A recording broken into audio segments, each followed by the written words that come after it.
Dice Company contains fantasy violence, mature themes, and unapologetic bickering. No feelings were hurt in the making of it, but listener discretion is advised. Dice Company will always be free, but it's not free to make.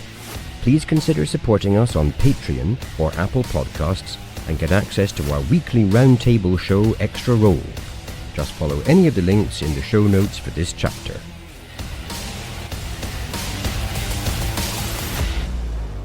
Welcome one and all to Dice Company Small Embers. We're a group of old friends weave tales of triumph, heroism and despair under the guise of playing Dungeons & Dragons. My name is Tom and I'll be your DM through the continuing adventures of the Order of the Heron and its group of fragile, dragon-imprisoning luck boxes. Fragile, dragon-imprisoning luck boxes, please introduce yourselves and tell us one fun fact about your characters. Special me. Hi, my name is Charlie and I play Vander Finnick.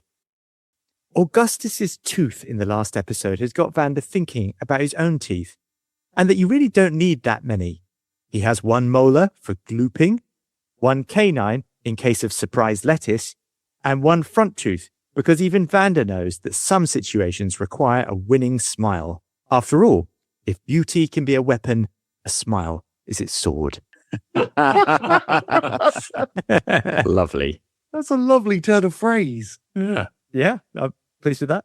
Damn it, where do you find this stuff? Where did you steal that from? Yeah, I was going to say. Yeah. No, okay, so, the last line, totally stolen. That's disappointing. The rest of it, though, is really about Vander's tooth situation. It was really the last line that I liked. Well, in which case, let's just get on with the show. I'm in charge here, motherfucker. We're going to slow this shit down and look into why you stole. I mean, if this is the first time I've been caught doing that, then I've done extremely well. I've never heard of the blade itself.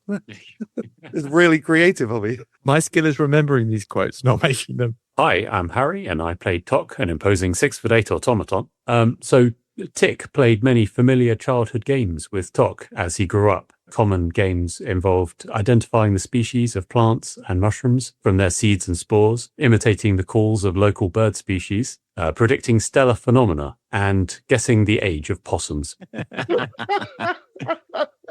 All the normal stuff. All key skills. Not a good game, is it? Guessing the age of possums. Imagine all the fun afternoons spent.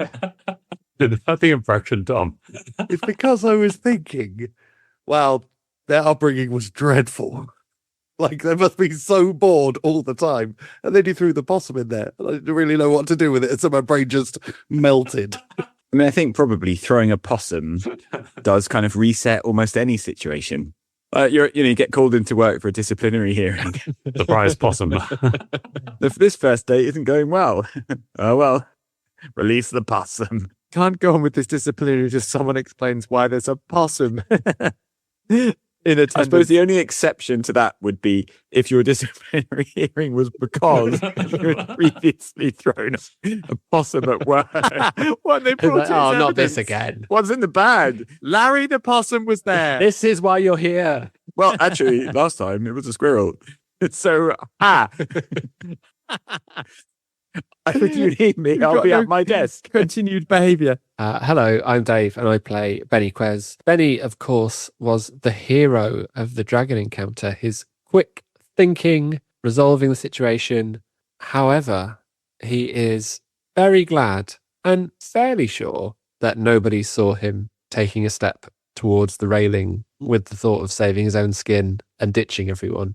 He's not quite sure how he feels about himself after that. And he suspects that he will not be bringing it up in conversation anytime soon. Oh, like it. Nice. We've established already that the other characters know about the intro facts, right? Yeah. Well, you can't know about that, obviously. A provisoed fact. Okay. Question is then, did Tock witness it? Well, he was wrestling a dragon at the time, so... He's a great multitasker, though. You'd have to be a seriously fucking great multitasker.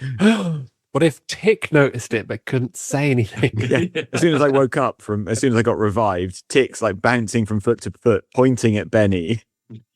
Hi, I'm Alex, and I play Augustus. And Augustus has decided that due to the many threats facing the party, he needs to take life more seriously. As a result, he will now be eating a dozen eggs for breakfast every morning because he needs to get ripped. I love it. Are you Gastoning this? Well, I did think about a certain number of dozen eggs. Is it 5 dozen eggs that he goes, so he can be roughly the size of a barge? Exactly. But I thought that might be a bit of a weird reference. I don't know how. No. I mean, I guess Disney films are well known, but for people that haven't seen Beauty and the Beast or who don't remember every line of it, that might be a bit of a weird thing to say. Where would he be getting said dozen eggs every morning?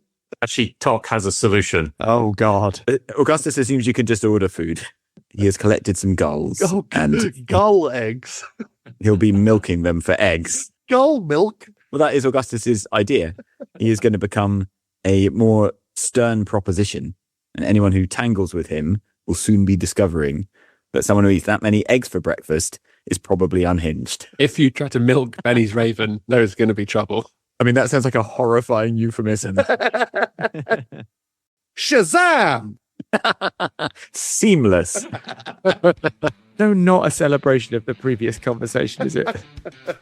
In fact, you're trying to dispel it. And remember, hold fast to dreams, for if dreams die, life is a broken winged bird that cannot fly. And on with the next chapter of Dice Company.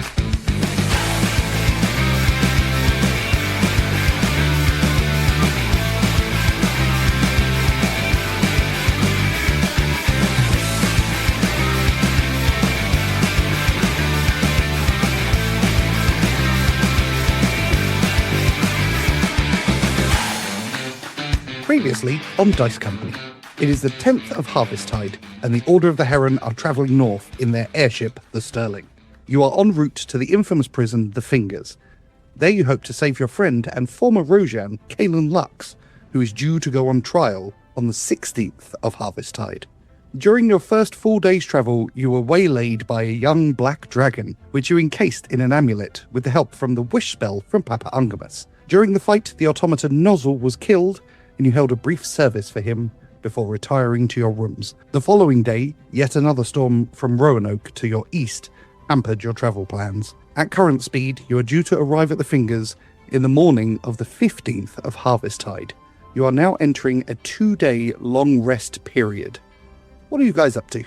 Benny is feeling a little bit disconcerted by what went on with old Lenny the dog. So Lenny has now departed to live in the galley for a bit. Benny doesn't want him around. So essentially he's going to spend the first day moping, confined to his cabin. Although one thing he does do during that first day is send a message to check in with Boffo by his sending stone.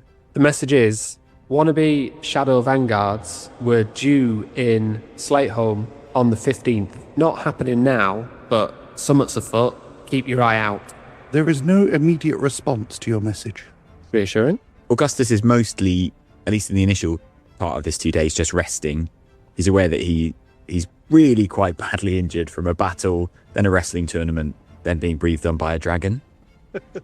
However, he's begun to realise that these knocks are just going to come one after another. And obviously with a potentially even more dangerous situation ahead, and possibly with Aurora present there, he's not going to mope. So as soon as he's able, he's getting up, he's eating really healthily, he's kind of binding his wounds, he's starting to do some exercises, he's practicing with the greatsword, he's just basically getting ready for the fight ahead, and he's laser focused, totally determined to get himself in the best shape he can for the extraction of Kalen and potentially others from the Fingers. On that note, Tock is going to be finishing up enchanting the greatsword so he can get it back to Augustus. He's also got another couple of projects. So Tock is going to try and make some healing potions because I think we will need them. It wasn't good going into that battle with the dragon without any healing potions. And he also has another couple of little projects on the go. So he'll be spending time in his workshop.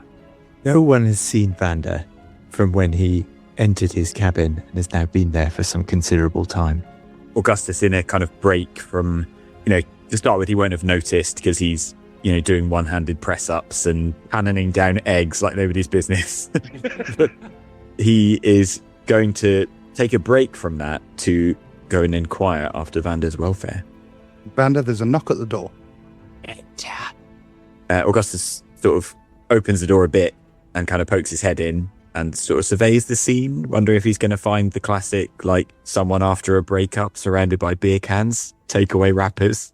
What you find is a very clean cabin A large tome lies on Vander's captain's desk, which appears to be filled now with writing. But Vander himself is reclining in a chair, facing the sun, sunning himself like the usual serpent that he is.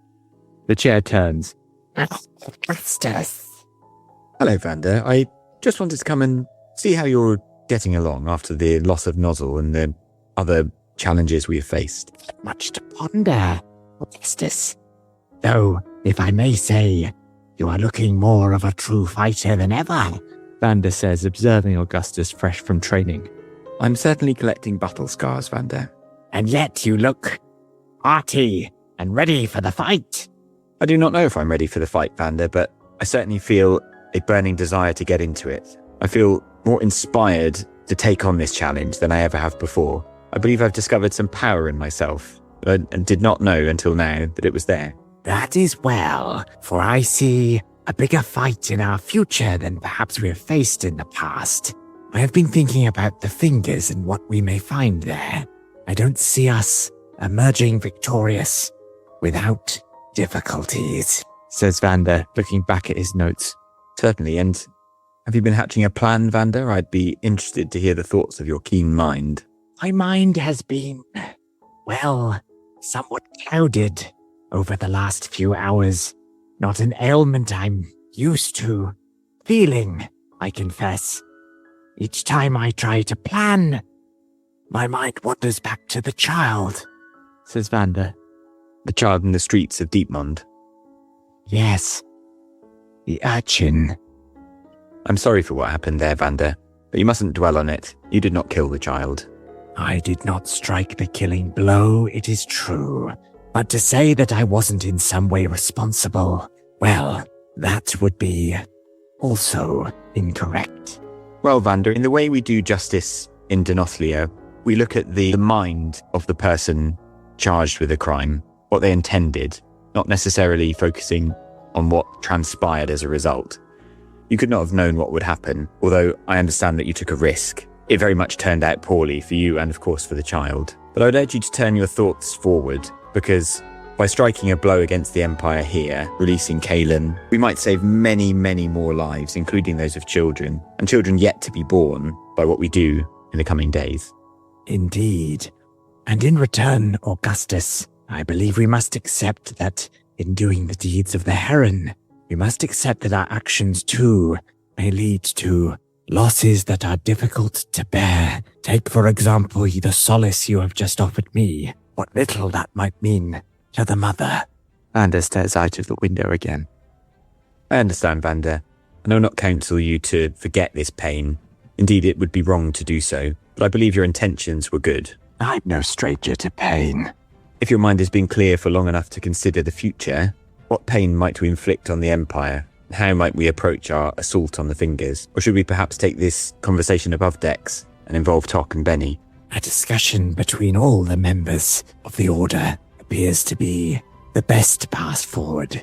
But I confess I do have some little plans. Very well, Vander. Well, I know Dr. Sigmund, but perhaps it would be good for you to get some fresh air and leave this cabin and join the rest of the crew. Perhaps we can discuss this over some of Tock's creme de menthe. Indeed, Augustus. A little duty I must perform first.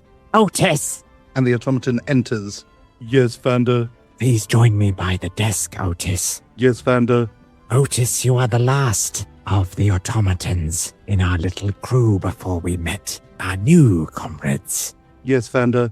As the last surviving member, I believe you have earned this. Please accept a small token of my continuing regard for your safety. And Vander opens one of the desk drawers and produces the medal he was awarded at Deepmond and places it on Otis's chest. Otis looks at the medal on his chest and then looks back to Vander. Thank you, Vander. Be safe, Otis. And you, Vander. It's your duties then. And he turns around and leaves. Well, we can't wallow in our own misery forever, Augustus. I suggest that we do take a walk in the sunshine. And Vander reaches for his cane. Very well, Vander. Let us retire to the poop deck. Indeed. Many delights to enjoy still. Vander hobbles from the cabin.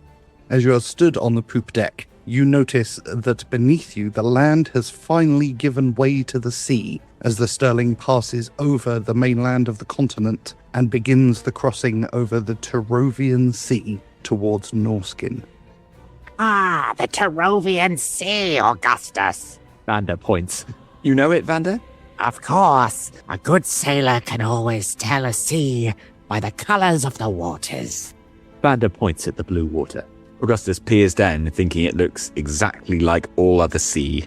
Here is day, Augustus. I could be blindfold and still tell you where we are, just by the smell of the ocean. All of the senses are important to a sailor, let alone an admiral. I have no response to that. Vander claps Augustus on the back, which he barely feels. Augustus smiles to see Vander back to himself.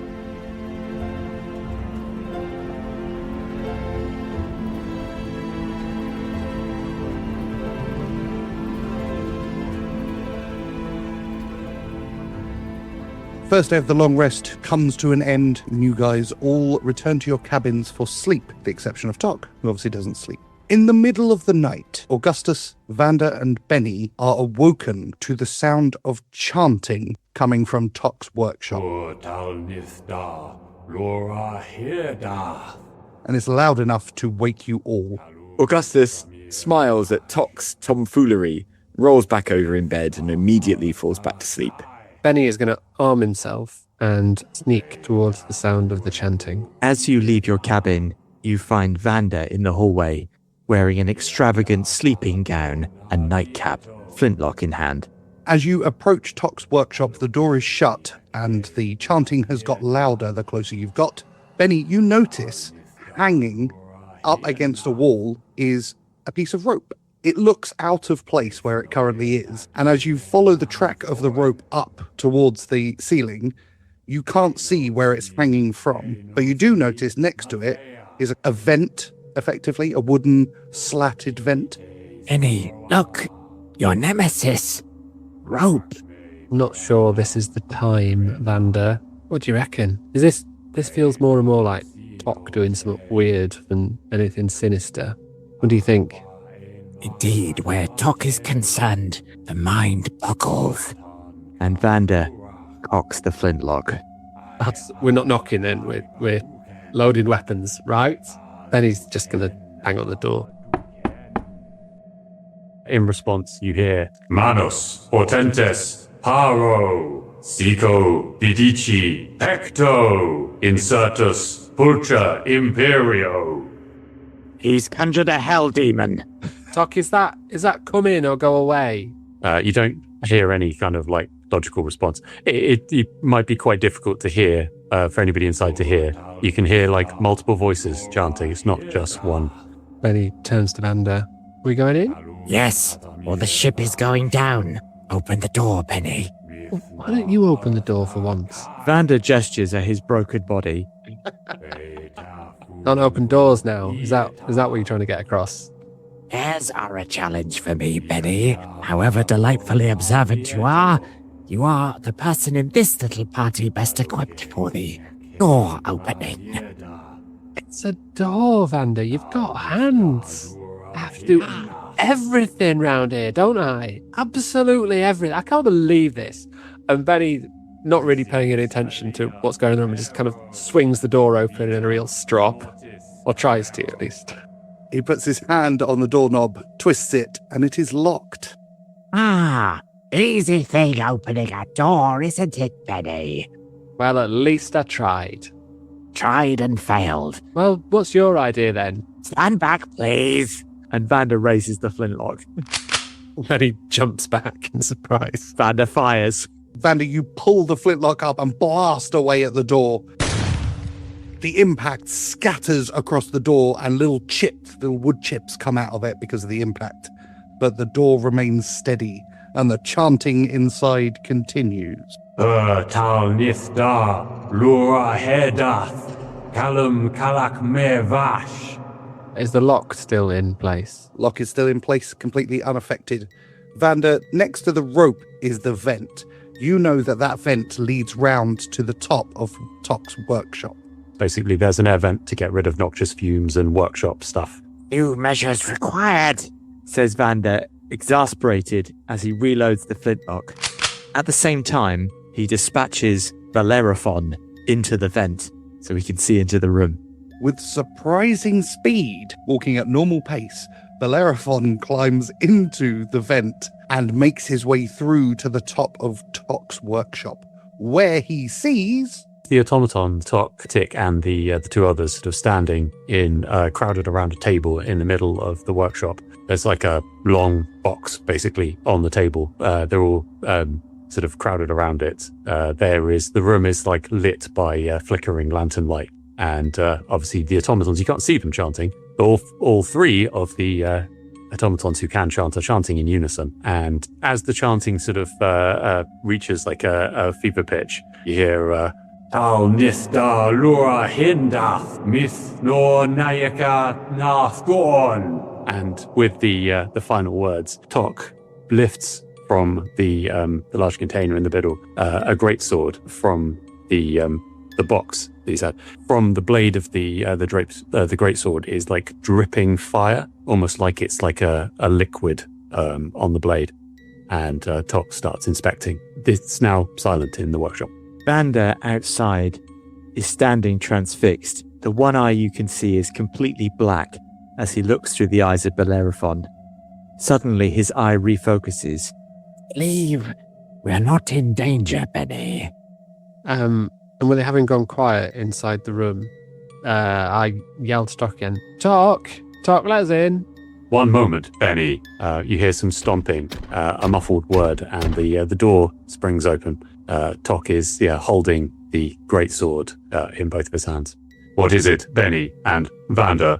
You're making a little bit of noise, Tock. Indeed. I believe the chanting is a timing device. The blueprint for the enchantment of the sword was precise. And Tock will show you the great sword he's got. It looks pretty impressive. I have made refinements to the blade and handle. There is a fire effect. I believe Augustus likes fire. It's the middle of the night. What? And what were the chanting? That sounded very ominous. It was ominous chanting, if you ask me. I didn't like it.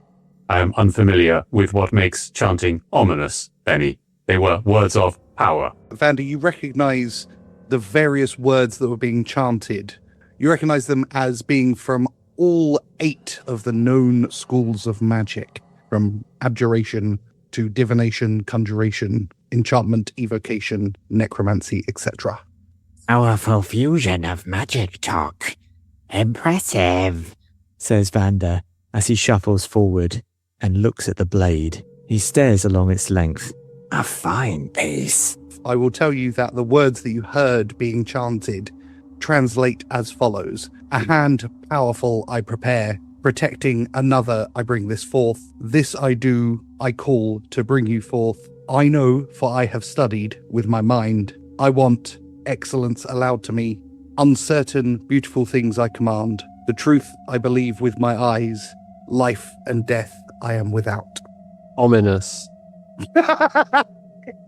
Incorrect, Bennie. The word ominous was not in the words of power. No, never mind, Tock. Augustus hadn't even woken up to go and witness this glory. I'm going back to bed. Vander, as Tock basically passes the sword over for you to examine it, bits of like this molten metal stuff are just going to drip like on your arms and hands. Do they burn me? No, they don't. Vander observes the effect, holding the sword with most of the weight of the sword on the ground because Vander couldn't have something like this. I was going to say, as Bennie starts to slope off back to his cabin, he observes this and goes, "See, ominous. That looks ominous." Just as Bennie leaves and says his piece, he looks to the strange piece of rope that was hanging by the wall, and it is no longer there. Ominous. Yeah. And Bennie's paws with my kind of hand on the handle of my cabin. Where's the rope gone, Tock? Query, Bennie. What rope? We're hanging outside your workshop. I saw it. There is no rope hanging outside my workshop, Bennie. Well, there was about 5 minutes ago. Back me up here, Vander. A terrible thing to see a rope that is no longer there, Bennie. A grim of sorts to someone of your disposition. Are you being literal, Tock? Are you saying, yes, no, you recognise that there is no rope there? That's correct, Bennie. Or are you saying that there were never a rope there as far as you're concerned? I have not observed a rope outside my workshop, now or in the past, Bennie. Do we need the cat's eye totem, do you think? Tock will take the cat's eye totem and look around. Does he see anything? With it up against your eye, you look around for any invisible people, and you see nothing. Negative, Bennie. There is nothing invisible in the vicinity. Bennie feels like he's not being taken seriously and is tired and grumpy. And I don't know. I don't like that. And I point the sword. I don't like that. I don't like the chanting. I don't like the mysterious missing rope. I don't like it. Goes to bed. Vander turns back to Tock, and in the dim candlelight regards him. You have infused the sword with more than just magic, Tock, but some purpose. A sword's purpose is fighting, Vander. A dangerous thing to enchant something with purpose, Tock. It does rather encourage the object to think for itself. A sword is an inanimate object, Vander. It may not think as a human or animal can.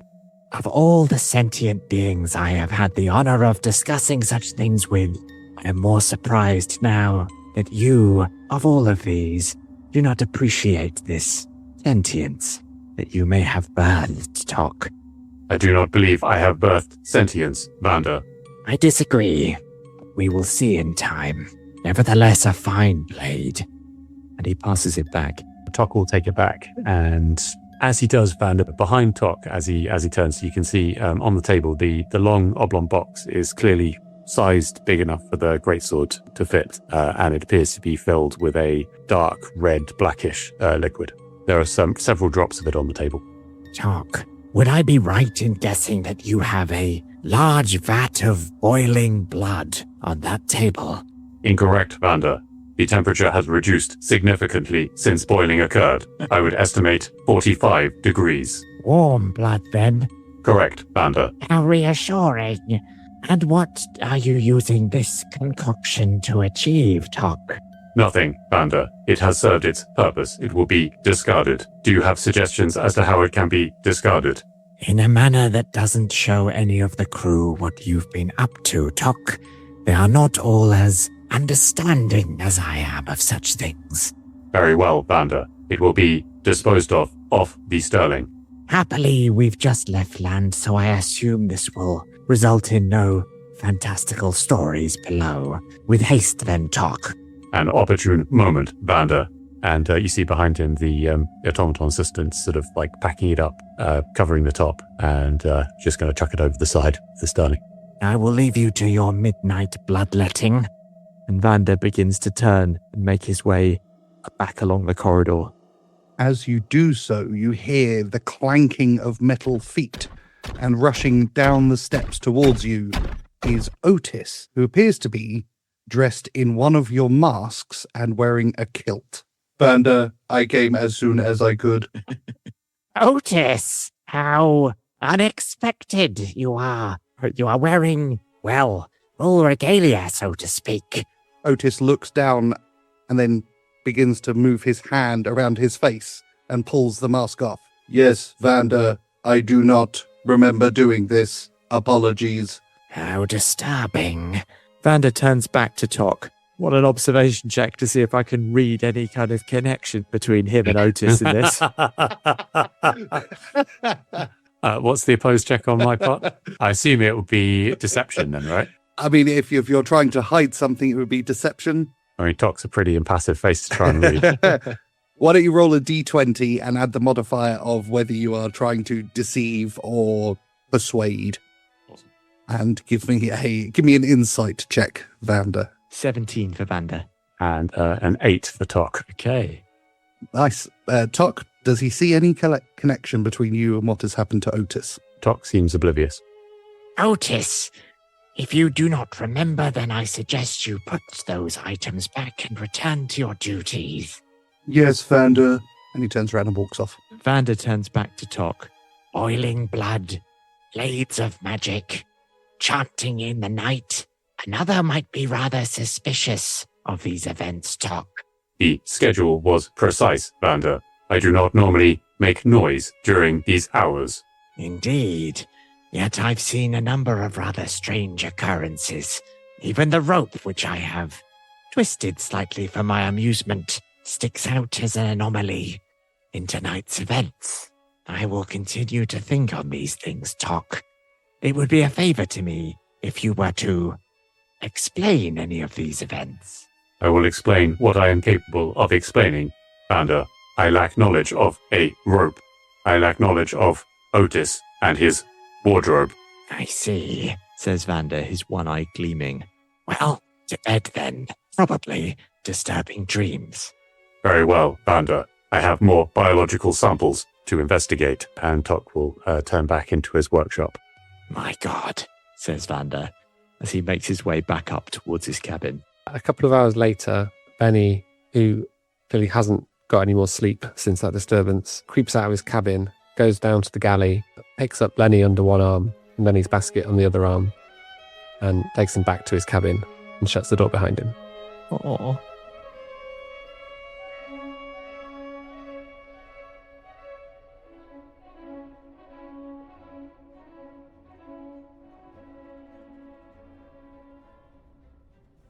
You guys continue to travel on, get what little sleep you can for those who were disturbed. Augustus, full night's sleep for you as you move closer. And on the second day, you make landfall over Norskin. Beneath you, you see a huge forest as far as the eye can see, dark green in color with dusting of snow in various places. Quite beautiful, extremely remote. Bennie is now kind of reunited with Lenny and in a much better mood. And at some point during the day, he goes into Tock's workshop. You're a big science fan. Do you fancy helping me out with an experiment? Tock will open the door and say, I believe the word science relates to knowledge, Bennie. Yes, that's right.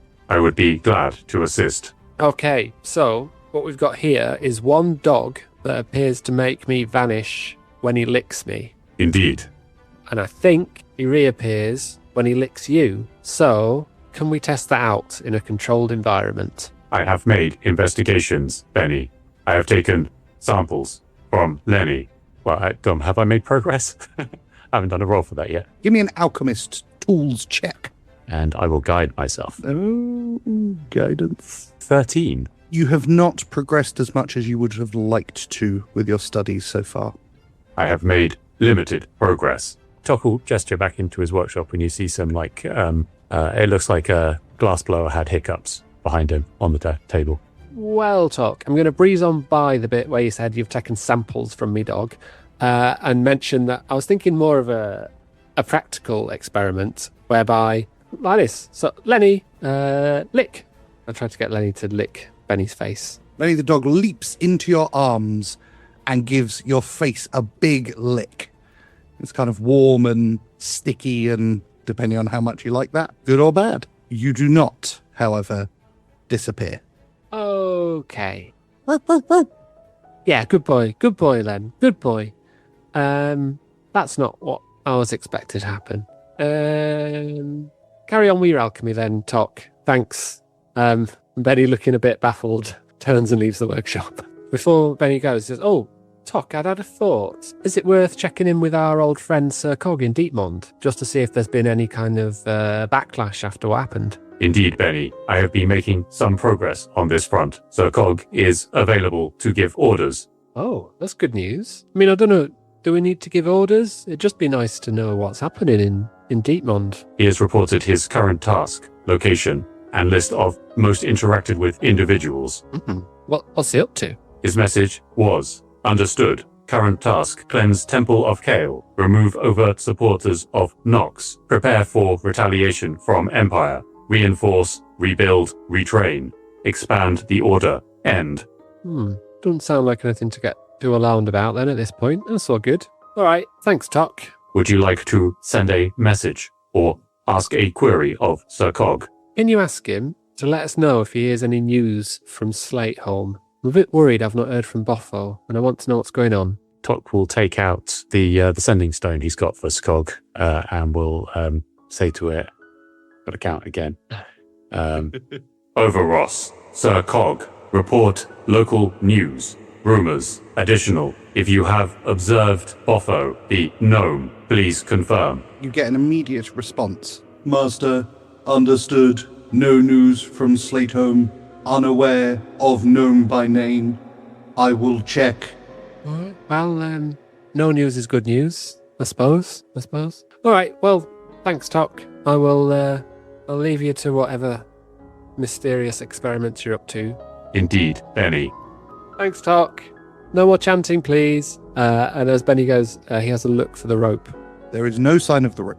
I look suspiciously at the place where the rope was. Would make no further comment.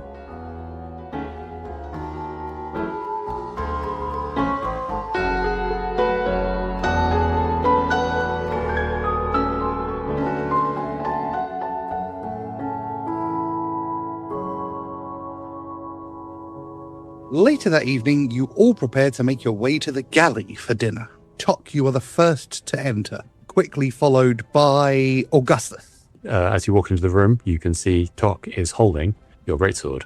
You catch the last thing Tock was saying, which is, "It will not be long now."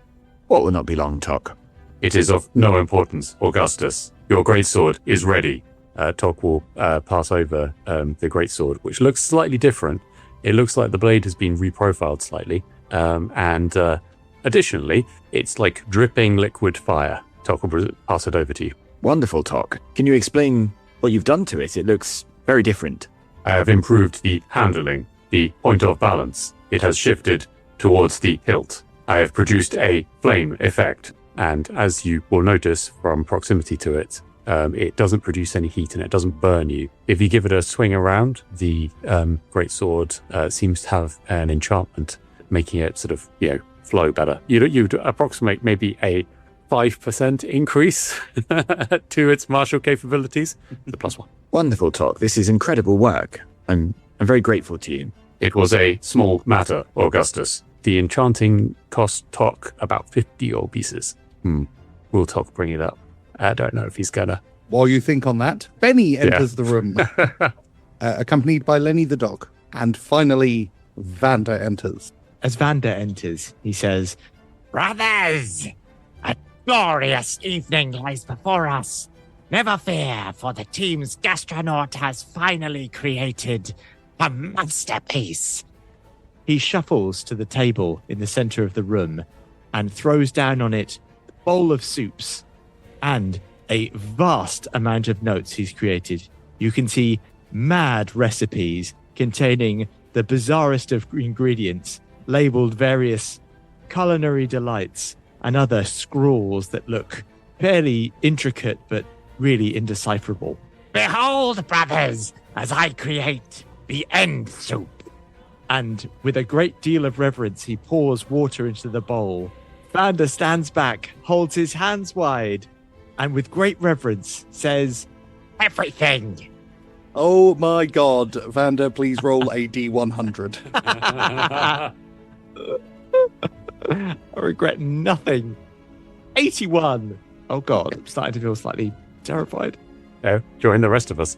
As previously, the bowl begins to shift and shape as it changes into soup. The soup itself is a pale grey colour, and it's incredibly thick, and it begins to rise up in the bowl, and just as it reaches the lip, it then doubles in speed and begins tipping out onto the table. The table is now covered in this grey sludge that is pouring out of the bowl and all along the table and onto the floor. The smell of it is incredibly beautiful. Like it's one of the most tantalizing smells, a kind of cross between roasted meats and fresh vegetables with a hint of fruit in there and a touch of spice.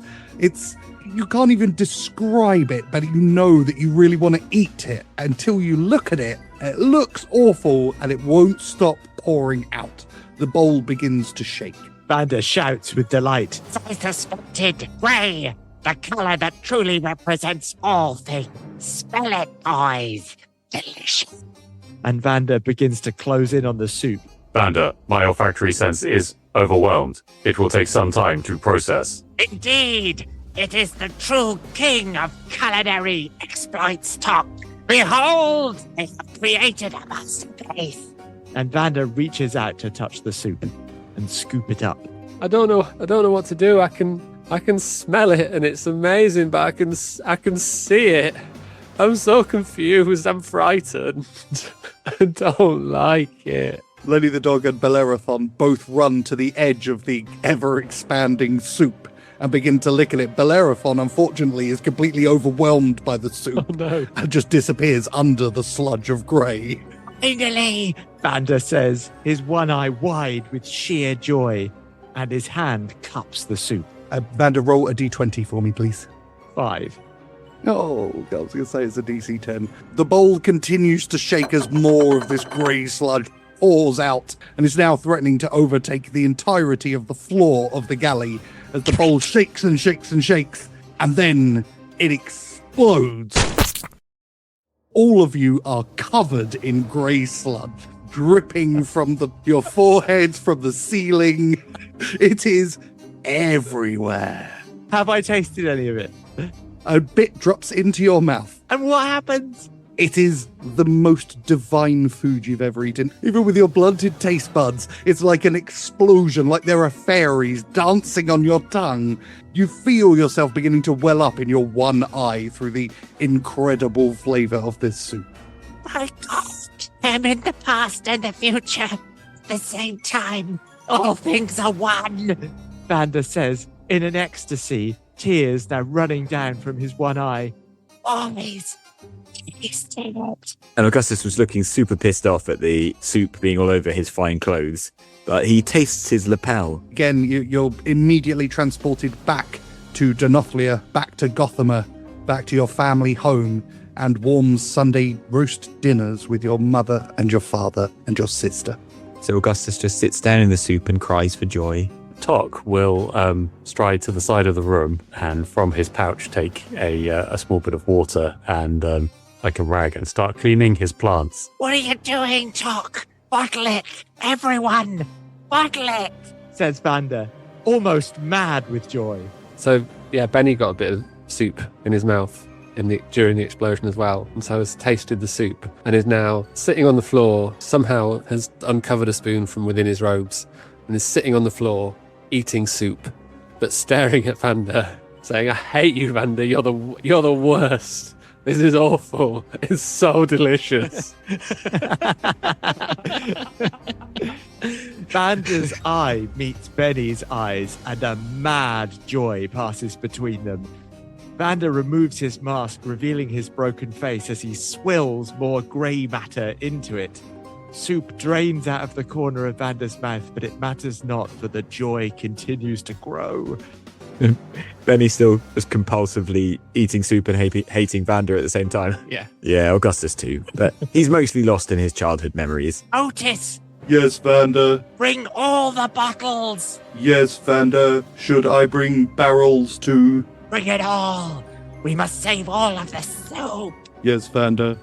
And he runs off to collect any receptacle he can find for the soup of everything. And we've got our chapter title, haven't we?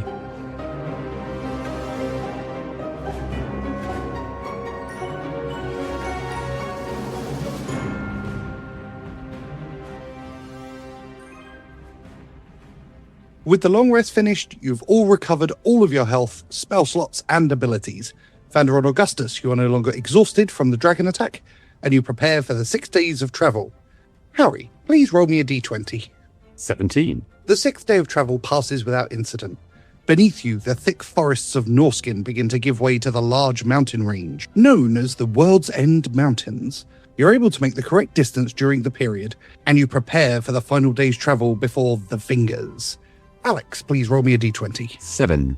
The weather, which has eased off during your travel over Norskin, begins to worsen. As you cruise over the World's End Mountains, the weather develops from chilled winds to snow to blizzard in a matter of minutes. You have to slow your travel in such treacherous conditions.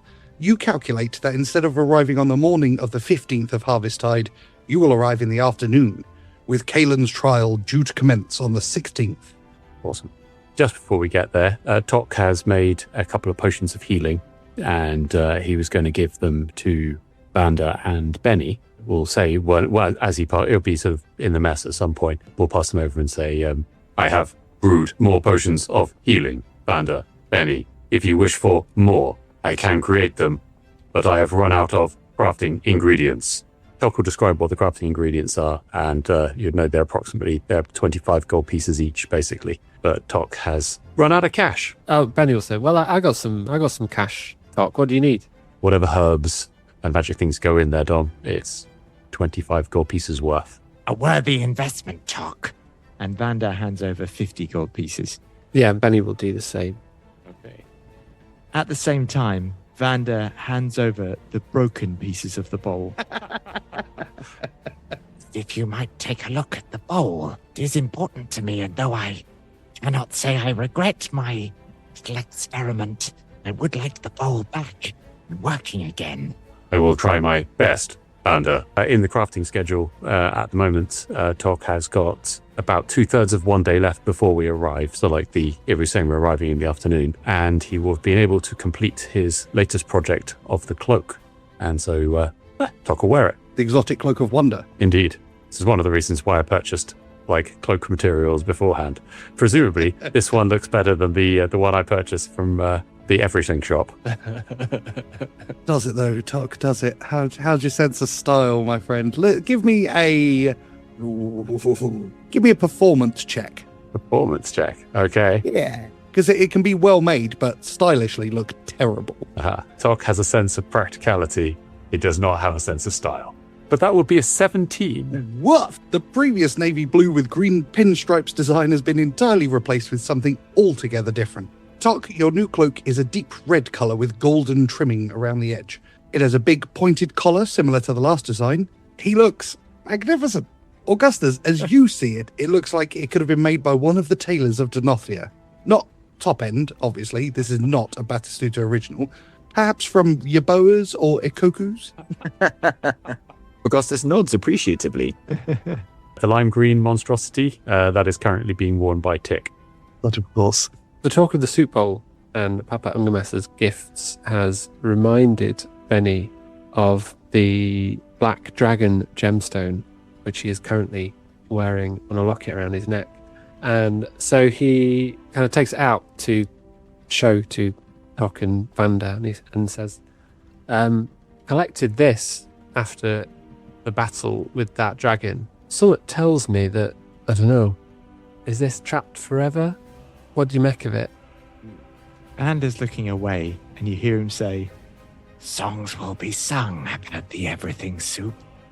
Ah, Bennie, apologies. Yes, the dragon. Back in the room, Vander. and his eye focuses on the locket. Give me an Arcana check, please. I was going to say Tock will also be helpful, so I don't know if I would roll or give advantage. Give me a Arcana check at advantage, please. 26, natural 20. Well, shit. That'll be everything. It's the imprisonment spell. You know that the creature, that the dragon is encased within the locket until you decide to unleash it, or until the magic holding it there is dispelled. So to dispel, it would be a 9th level dispel, so only someone super powerful could do that. And the gem is basically indestructible until then. Basically, we have to ask Papa Ungamess to end it, I think. Vander's hands reach out for the locket. Ah, yes, an imprisonment spell, Bennie. It appears that at a time of our choosing, we could release this monstrosity. Though, of course, we'd have no ability to control it. Nevertheless, a useful addition to our little toolkit. And Bennie slaps Vander's hand away to ensure that he doesn't grab hold of the locket and says, yeah, it's a bit of a last resort sort of thing then, I reckon. No offence, Vander, but maybe I'll keep hold of this. Yes, best that the holder is pure of heart, Says Vander, looking very carefully at Bennie. And Bennie's not able to maintain eye contact and then pretends that something has caught his attention over in the opposite direction and just puts his locket back on and makes his exit. Indeed, Vander, it is logical that the one who saved us should have the locket. It is a powerful artifact, is it not? Indeed it is, Tock. And who knows what terrible situation will require us to use it in what is no doubt a desperate last move. Before you go, Tock has produced another hit potion of healing for each of you.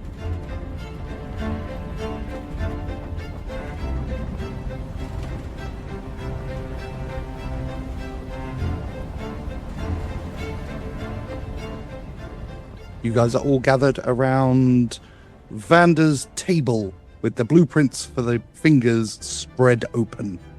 I believe the time has come for us to discuss the fingers. And Vander sits at the table.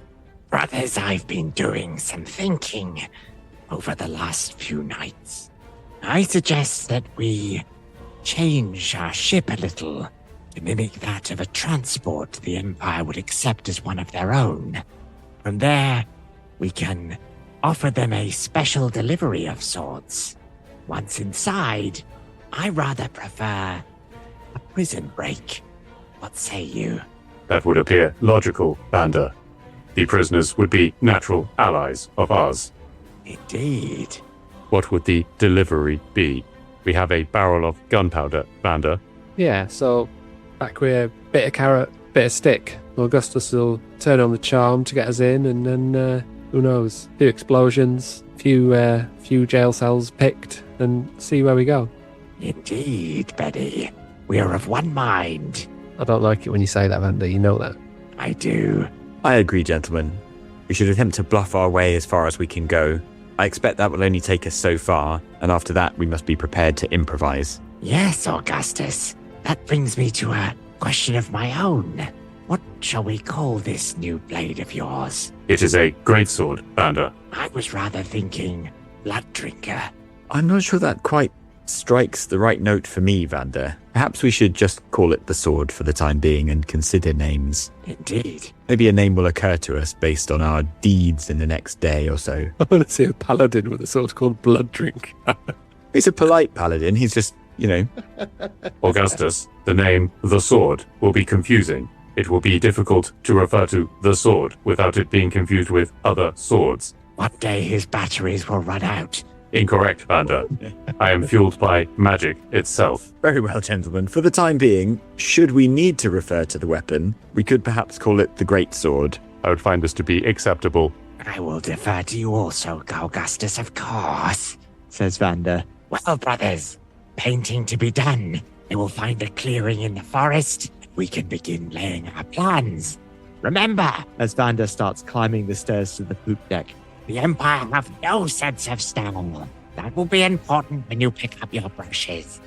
The four of you, Tick and Otis, set down into a small patch of forest along the foothills of the World's End Mountains to paint the Sterling and make it far more acceptable for Imperial eyes. It only takes a few hours to finish, and when it's done, the normally impressive-looking airship is a bland grey, a military grey. Perfect. Soup grey. A soup grey. It smells delicious. You reboard the Sterling for the final few hours of travel to the Fingers. In the distance, through the thick fog and blizzard conditions, you see, through a window-like gap, the shoreline and an island with 5 points that resembles a hand. On the island is a grey stone building of relatively plain design, ominous, like a scar on the white landscape. The Fingers awaits you. As you move further through, however, the thick fog clears. To your horror, hovering in the skies over the island, is the Ravager, the personal airship of Emperor Salazar. Oh, crap. And we will end it there.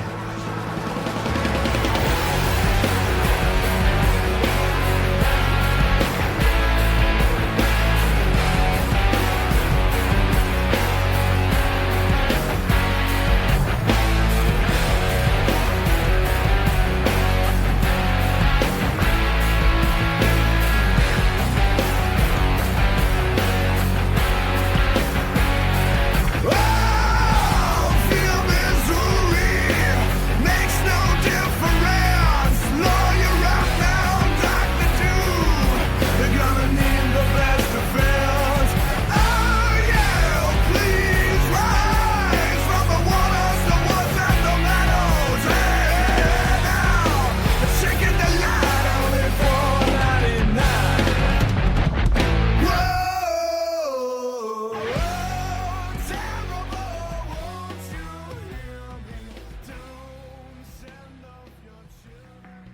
You've been listening to Dice Company's Small Embers, starring Dave Windust as Bennie Quez, Alex Morrison as Augustus Zeno, Charlie Blackadder as Vander Finnick, and Harry King as Tock, with Tom Patrick as your Dungeon Master. The humans of Dice Company would like to thank the following sweethearts for their support. Marshall 001, Marky B, Darcy Thompson, Jenny the War Camel, Stephen Sakura, Nori Gosler, Mickey Arnold, Happy Daddy Scotty, Tika, SJ Phionics, Richard Ungamus, Rabbi Camel, Team Vander, Harris Pakar, Path Pursuit, Julia Zeno, Shovels, Mama Strange, Queenie, Liz Beckett, Axel Runholm, and Chris from North London. Oh, damn. Deep sigh. Yeah. Deep sigh. I knew one day one of my balls would just explode. Deep down, I've been preparing for this moment my entire life. Oh, God, this is the last thing I wanted on a Tuesday. Pop. A beautiful Either way, smile. absolute podcast gold. That's for the listeners. How do we always name it? How come all of our ideas are gold? In case any listeners are wondering, Statistically, it shouldn't happen. This will go into the 90% of the episode that never sees the light of day, like the proverbial iceberg that is this show. Sorry, I appreciate I'm wrong about this, but what's the social media strategy to deliberately say things that would get no traction? Social media are tired. Like, if I was to say, like, you know, hot take from Dice Company, Bran Stark was the best character in Game of Thrones, probably I could get a lot I of get you. reaction. No, I just like the idea of, I'm trying to think of, like, just the old possum hunts before dawn. Oh, it's guaranteed there. That's the one that had so many replies. A strong possum lobby. Hello, I'm Dave, and I play. A possum. Some tangents can't be recovered from, can they? before we begin, remember to Alex check out doesn't get a our fact. Discord community. Hang on. I haven't done my Oh fact yet. God, massive burn. Massive burn. I'm so Jesus. sorry. He slides right out. He slides Last week right it was like, oh, thank God everyone's fact was about cookery. Like, oh, fuck you lot.